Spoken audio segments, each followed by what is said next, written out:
সূরা লুকমানে একটা আয়াত আছে, সূরা লুকমানে, যে এপাশে আপনারা যারা আছেন আপনারা একটু মোবাইলগুলো একটু নামাইতে হবে, এপাশে মোবাইলগুলো একটু নামাইতে হবে, আর আপনারা একটু সরতে হবে, একটু সরতে হবে।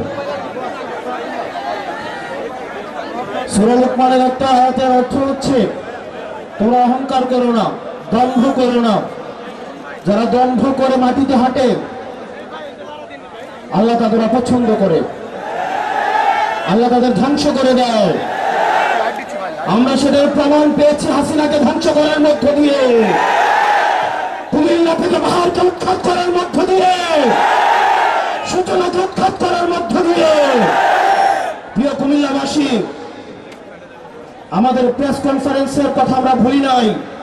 হাসিনা দম্ভ করে বলেছিল, কুমিল্লা নামের আগে যেহেতু কু রয়েছে, এই কুমিল্লা নামে হবো না।